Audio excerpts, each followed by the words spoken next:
Hi, is anybody there? Hello everyone. It's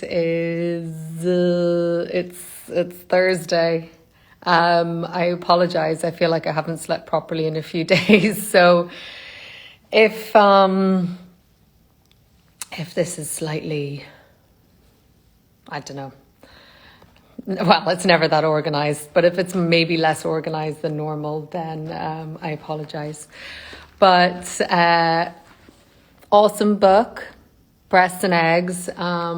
First of all, thank you so much to everybody for really amazing and insightful and really thoughtful questions and comments. And I kind of wish that this was a book where we were all in a room discussing together, and it's made me think even more that when all this craziness is over, let's have in-person book clubs once in a while. That would be, I think, pretty good.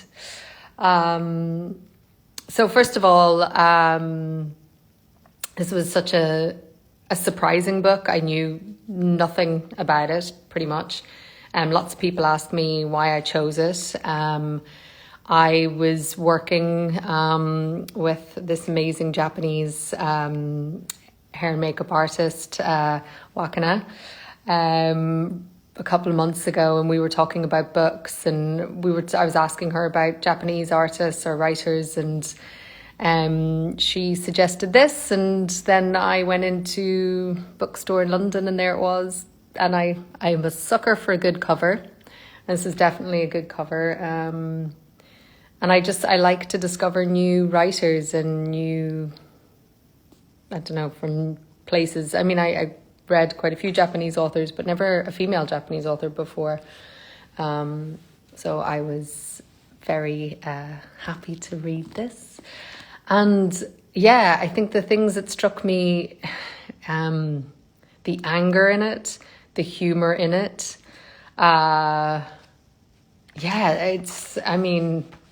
Sometimes you have to do mental gymnastics. You're like, oh, I've never actually thought of that. And some of the characters' views on things were so,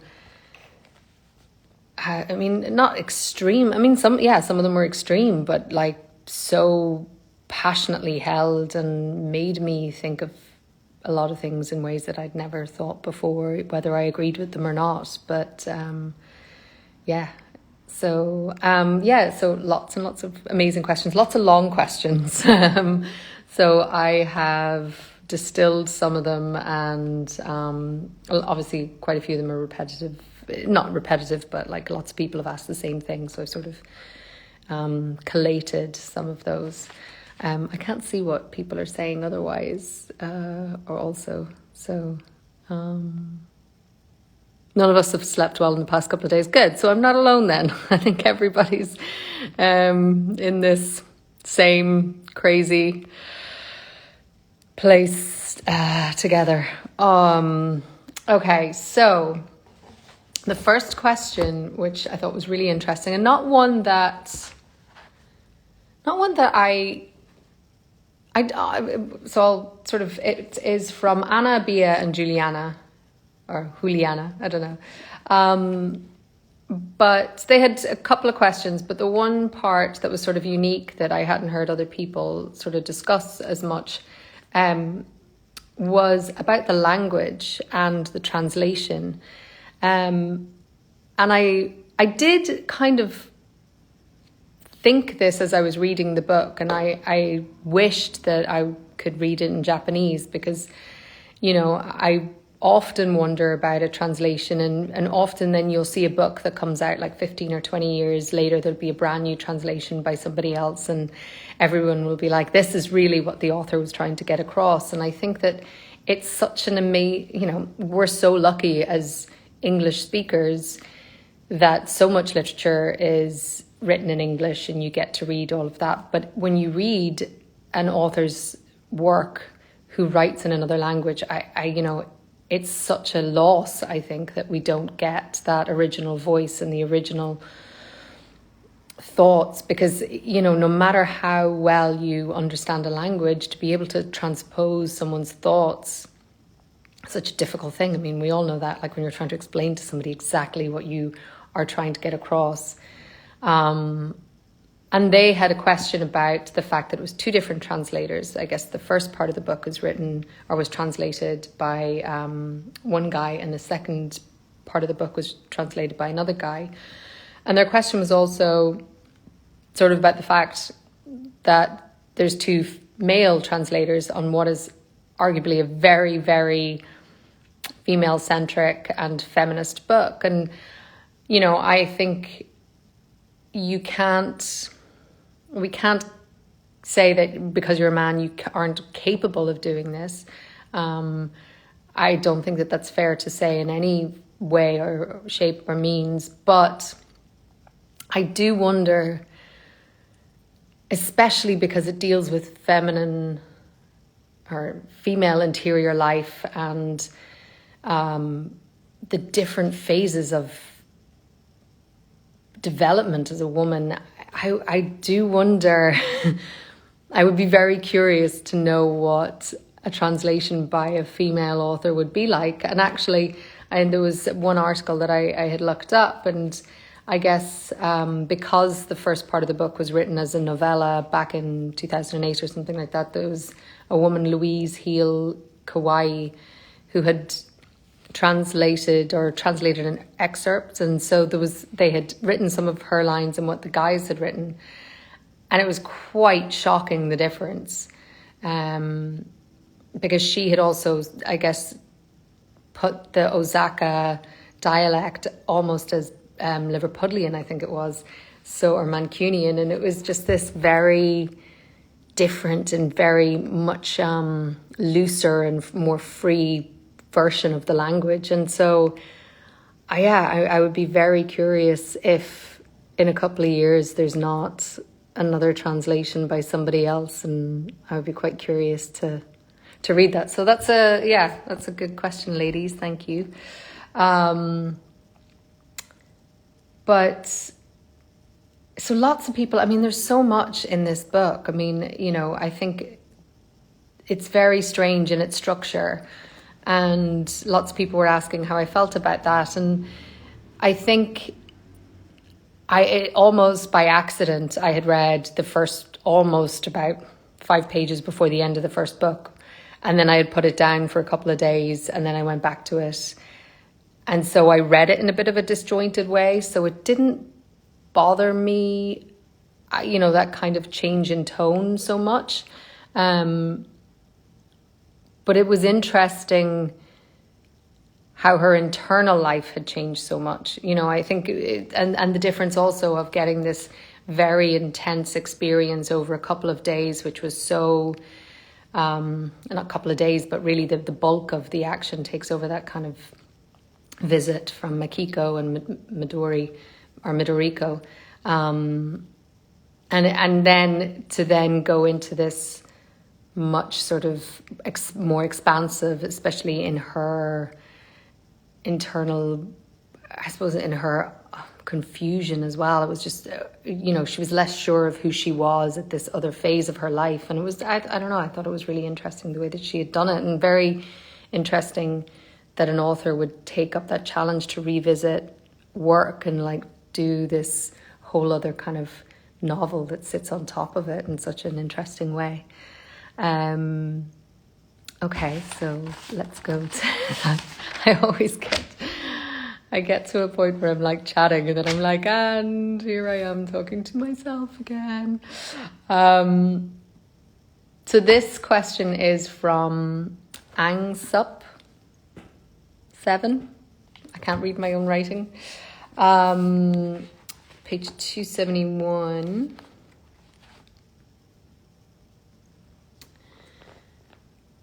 Yeah, so I think her question was about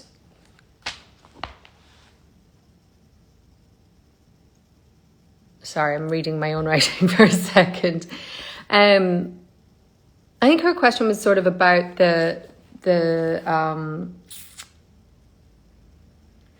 the expectation in Japanese society about women having kids. And I think, so much of this book and so much that's shocked and surprised me about this book was the still very conservative and traditional views on female fertility and family structure. I've been to Japan twice. The first time was in 1999. And the second time was in 2006. And at that point, I could see that it was quite a patriarchal society, especially the first time I was there, and women's roles and all of that, it was very much females were considered sort of less than the male members of society. And you could see it in working environments. At least that was my experience. It was quite obvious. But I was very shocked to learn that single women could not have IVF if they wanted to have their own child, or neither could same-sex couples, which, I think of Japan as quite a progressive society in most other ways. And so I was very, very shocked to learn that that was still the case. And then, this idea that, I feel like it permeates, the anger that permeates through this book about women's roles and like where their place is in society, and then what falls on them. And this was the quote that she was sort of talking about, and it was Sengawa saying, kids, it's not like I've ever been strongly against having kids or anything. Not really. It's more like I was living life. I never really saw an opening. No time ever came when I could imagine adding kids to the mix. There was too much going on. And then how she's, that's such an outlier that she had to make a choice of just career, and then that was it, because she didn't sort of fall into this family structure. And it's really interesting then that all of the families that we hear about, or the majority of the kids that there are, the people when they talk about their childhoods, they're all raised by single women. So it's this idea that a man needs to be there in the structure of a family, and you need to have this male-female unit and create a child out of love and in a traditional sense. Yet the minute the child is born, all of that goes out the window, because the man can leave and the woman has to raise the kid by themselves, or in some tragic circumstances the parent dies, or whatever it is. And it's just this very narrow view of what creates or what consists of a family. I could I wish somebody was talking back to me.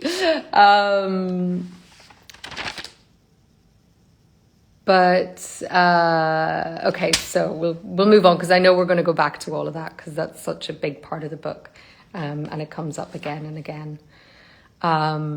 But Angie NYC, her question was about how a culture can impact views of what is considered beautiful. And she asked about how my travel has influenced that and what has been my experience. Well, I think that that's the beauty of travel, is that you get to experience that everywhere you go, there are different ideals of beauty. And I feel so fortunate that I got to experience that at quite a young age. Not as young as some. I never left Ireland until I was older than 17. But I think it was so important. Like, that was one of the good balances to being a model and getting to travel as a model, was that at least I was getting this information from other places that was expanding my view on that kind of thing. And I remember going to Japan in 1999 and how it was changing a lot at that point there, because up until that point, Western beauty was very much held in a higher esteem, and they used to models would go there and make so much money because they would go over for contracts, and they were given all the most lucrative jobs. But that was stopping at that point, and you saw more and more Japanese girls being appreciated, and the Japanese look being appreciated, and as it should be. And it was good to see that change. But, you know, beauty ideals, it's still...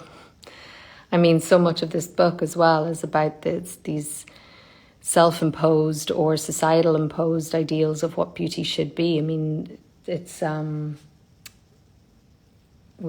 go to sort of the next question because it deals with this. But Kelly E. Austin was talking about how two women, Midoriko and Makiko, I'm going to try and read my own writing. They demonstrate different forms of self-loathing at opposite ends of the female experience. Midoriko hating that her body is becoming more feminine, and Makiko hating that she isn't sexy or feminine enough. And I think that this is the kind of crazy thing that women are subjected to. And I was thinking about this in a way with this book.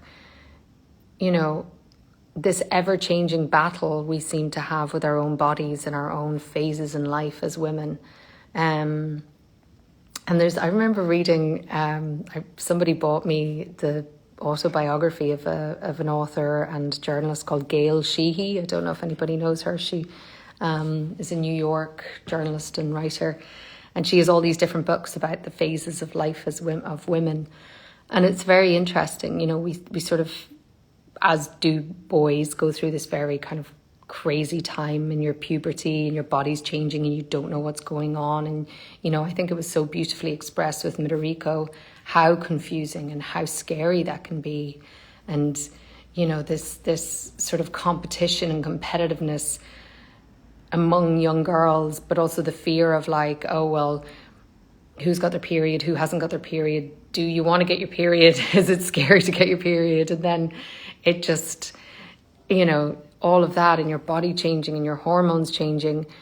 But then, you know, for men, they sort of go through puberty, and then that's sort of it, you know, then they're done, and then they just get older. But we then have to consider this whole thing about your fertility and your, you know, your clock and all of that.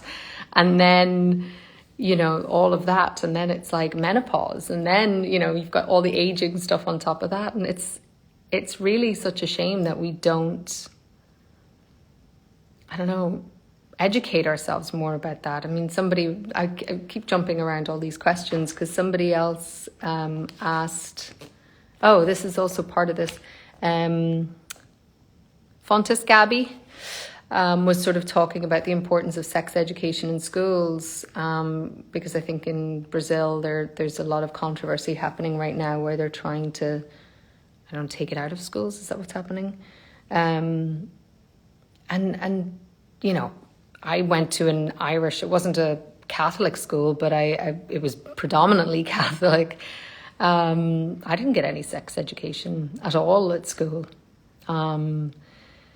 And I think from what I know, I mean, I could be very wrong, but I think sex education is very, very minuscule in most schools. And it's basically the most basic mechanics. And it doesn't talk about, you know, consent or pleasure or all of these differing emotions and things that are going on in your life. And it's like, how amazing would it be if, you know, there was proper dialogue about all of that, and people didn't have to be so scared. That would be amazing. This is going to be very scatty tonight. I'm very sorry. It's 9:20,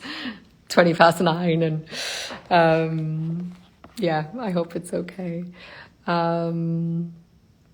How do I see the most recent comments? I'm just gonna say hi to some people. But what else are we talking about here? I wrote lots of notes. I just can't remember any of it.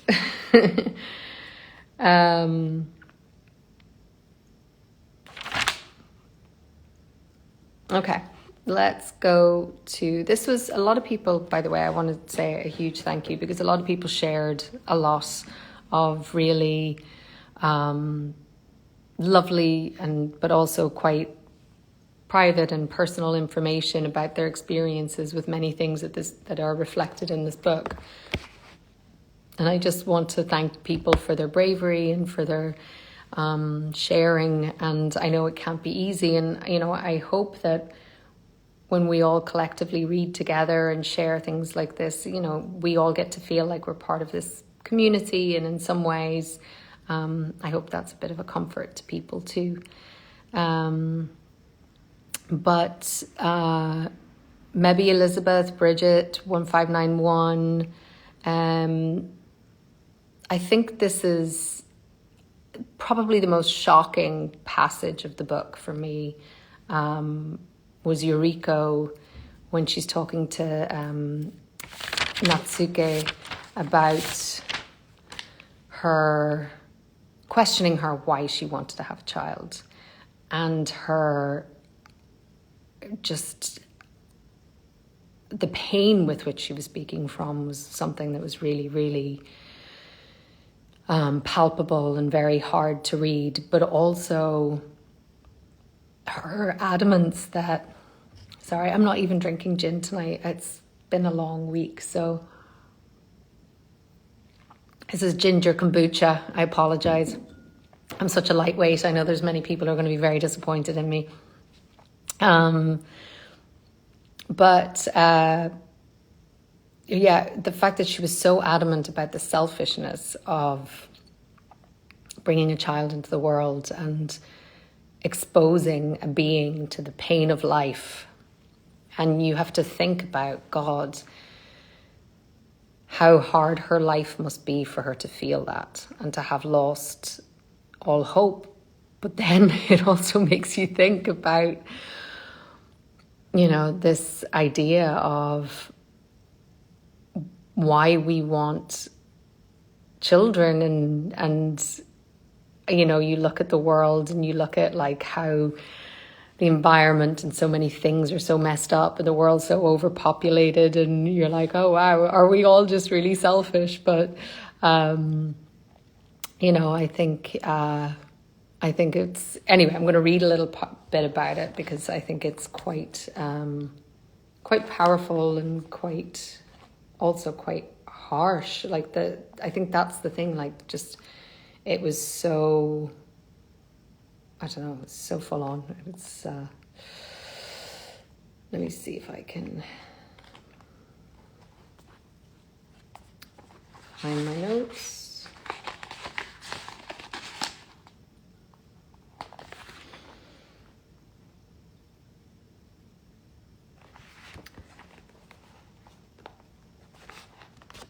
Look, I'm not saying it's a little different for children of donors. It's not okay to set them or the entire family up for a future of counselling and therapy, but it's basically the same for everyone.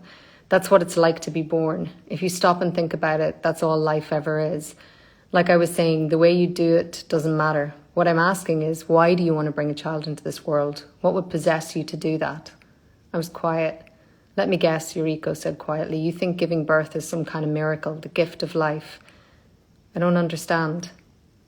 I'm sure you've given a lot of thought to how to have your baby, but have you really ever thought about what that really means? I looked at my own knees in silence. What if you have a child and that child wishes with every bone in her body that she'd never been born? Yuriko stared at her fingers. When I say this sort of thing, people always feel sorry for me. Poor you, never knowing your real parents, living through years of abuse. No wonder you can't find anything good in life. I can see the pity on your faces. Sometimes they'll tell me it's not my fault, tell me it's never too late. They'll start crying and hug me. They'll look in my eye and say I can turn things around. They're good, kind-hearted people, she said. Here's the thing, though. I genuinely don't think I've had a bad life. I don't need anyone's pity. Whatever it is I've had to live through, it's nothing compared to being born.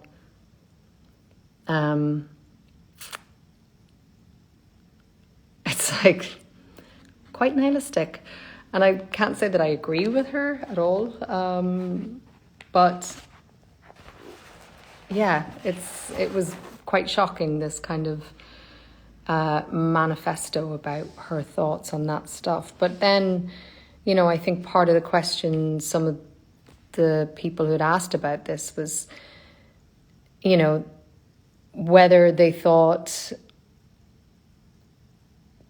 Kawakami was saying that somehow people who go through IVF are selfish, or this idea of people wanting to have a child even if they couldn't, whether she was making some comment on that. And I really don't think she was, and I really don't think that that's what she's saying. I think that she's trying to expose the hypocrisy sort of in Japanese culture, and that, you know, people make judgments on people and make judgments on their journeys, and they shouldn't, because they don't know what their journey is. And, you know, I think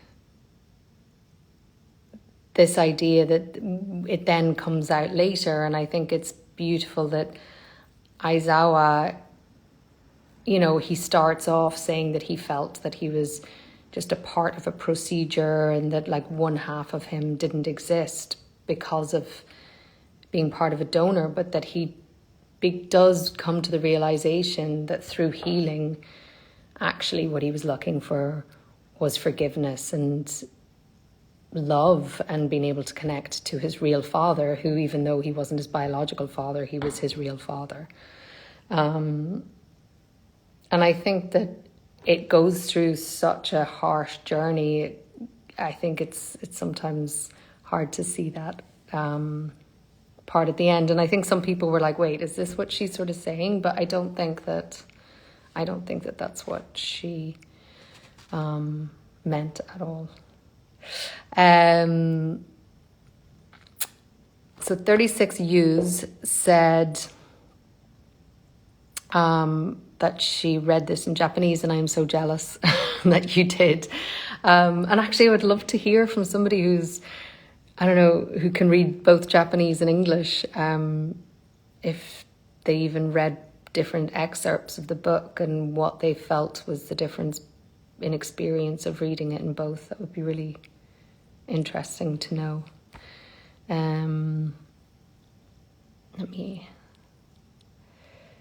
There are lots of circumstances. Hold on. Oh, somebody is saying something, and you are absolutely right. Somebody's saying there's lots of circumstances where the man, father, dad becomes a single parent, and it's not fair to assume that the children always stay with the mother. 100% agree. I was just talking in the context of the book, of the characters that they were dealing with, because they do deal pretty much exclusively with single moms, but 100% stand corrected, and I agree. Somebody's saying fuck COVID. Wholeheartedly agree. I never know which way the questions come in. Like,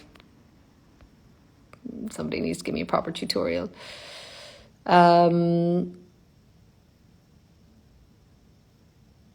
Somebody's saying,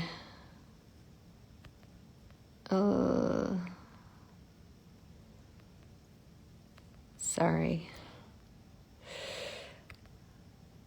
I believe she felt betrayed by the many changes in her body, changing from a child to a woman. That's Midoriko. Yeah, well, I think that's the thing. It can be a very scary time for a young woman or a young boy, puberty. And I think, yeah, and this is the other thing, that one of the big topics in the book is poverty and how that affects all of the characters. And I think it's something that was obviously very prevalent throughout. And obviously the book starts off with, how can you tell if someone's poor? Ask them how many windows they had. And this theme of, even when Natsu makes money, she doesn't change how she lives, because she's sort of under this constant threat of poverty. But I think also you see Makiko is hugely affected by it, and it affects, I think, her relationship with Midoriko, and this thing that, because obviously she loves her daughter so much, but she is always been, I mean, when her mother died and she had to take care of Natsu, she has always been this worker, and she's just had to struggle and fight, and the luxury of sort of having time to take out of her work to sort of address her daughter and do all that. I mean, I don't know, that's sort of maybe a bit of a messy thought, but it just feels that so many of the characters in this book are just clinging on and just getting by the best they can. And so it's just so sad when you see Midoriko when she decides to stop talking. And the violence of that act in an emotional way, that silence, it's just, it was just really difficult to, I can't imagine how you would cope with that. I'm so sorry, I'm like rambling, I'm so tired.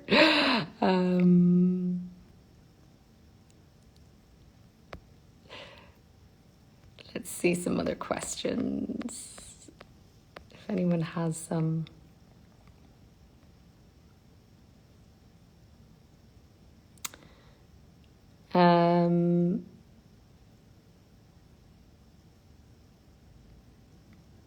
What's your opinion? Is it selfish to be a mother? No, I don't think so. That's not what I was saying at all. I think it was interesting to read Yuriko's comment on that, and as I said, I don't agree with it, but if you think about us as a race, the human race, our incessant desire to procreate, when we consume so many of the Earth's resources, and like, what is the end? You know, we just keep on. It's an interesting thought to kind of explore, but I don't think that that's a selfish act. No.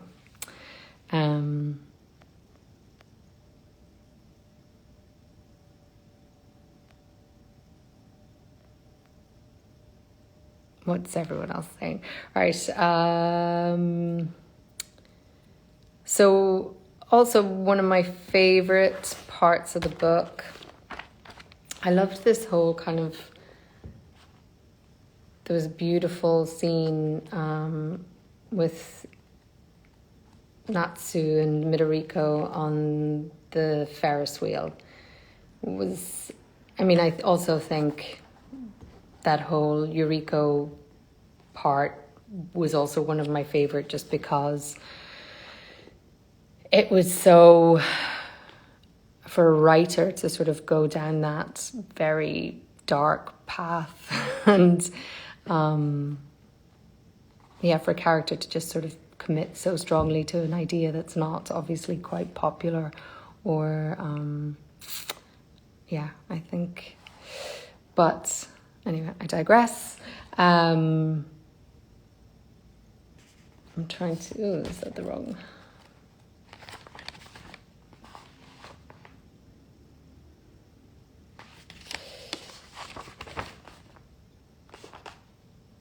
I'm sorry, I'm losing my mind over here. I'm going to try and find this bit about the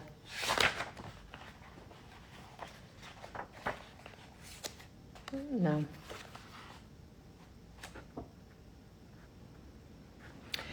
I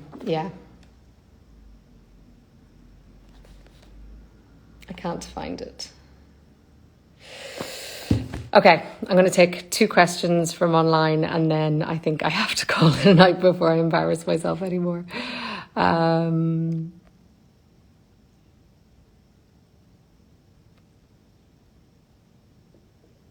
Somebody also asked,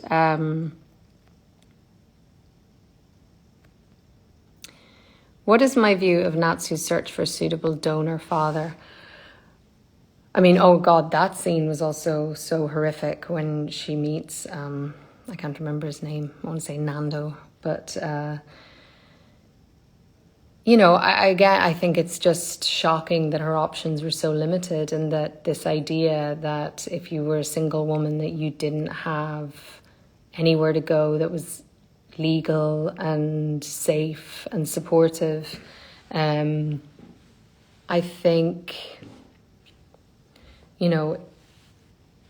this is the problem when things are, when these desires aren't going to change. Women aren't, just because women are single, or men, or same-sex couples, just because somebody says that they don't deserve the right to have a child by themselves or together, that's not going to go away. And this whole idea that you can legislate on people and then that they won't go and try and find another way, all you're doing is making their journey more difficult and more unsafe. And that's what I think happened to Natsu, and it's horrific what happened. So yeah, somebody's saying go to sleep. I should.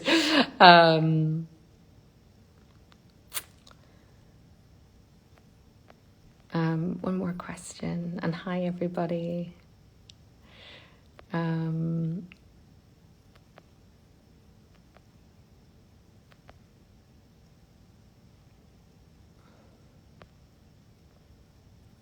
Okay.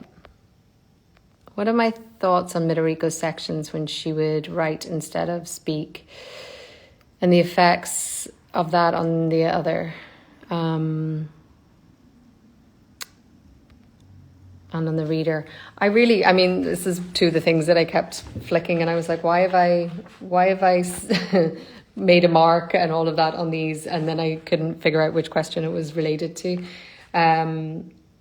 But I loved these letters to herself, and I journaled so much when I was a teenager, and it probably saved me on so many occasions that I was able to sort of offload my thoughts. And it's such a confusing time, and you feel so misunderstood and isolated, I think, a lot.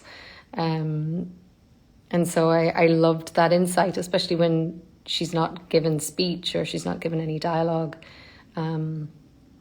This idea that we get her innermost thoughts was a really great device. So should I read a little bit before we clock out? It feels like I'm trapped inside my body. It decides when I get hungry and when I'll get my period. From birth to death, you have to keep eating and making money just to stay alive. And I see what working every night does to my mum. It takes it out of her. But what's it all for? Life is hard enough with just one body. Why would anyone ever want to make another one? I can't even imagine why anyone would bother, but people think it's the best thing ever. Do they, though? Have they ever really thought about it? When I'm alone and thinking about this stuff, it makes me so sad. At least for me, I know it's not the right thing. Once you get your period, that means your body can fertilize sperm, and that means you can get pregnant. And then we get more people thinking and eating and filling up the world. It's overwhelming. I get a little depressed just thinking about it. I'll never do it. I'll never have children ever. Midoriko. And I think that's the one thing it also shows in the book. It's these changing phases as a woman, how Natsu never even really thought about it until much later, and then it became such a pressing desire for her. I hope you've all enjoyed the book, and I'm sorry I'm so spaced out. I think this is a really, anyone who lives in the States at the moment, and lots of us who care about what's happening there. I think it's been quite a rough few days for people, and I just want to give a big shout out to the women that are in Poland. If anyone's from there, what you guys are going through is so crazy and amazing, and everyone in Brazil. I think it's more important than ever that we all recognize that the world is so linked, and the rights of women and the rights of anyone who has traditionally been left out of the decision-making process, or proper society that we all band together and we try and take care of each other and we try and put out, kindness and love and try and make this place better, because some days it gets really, really, I don't know. It can feel like it's a tough battle, but it's nice to know there's so many of you guys out there who are in the good fight. Next book, Exit West. We're going male author. This is from Mohsin Hamid.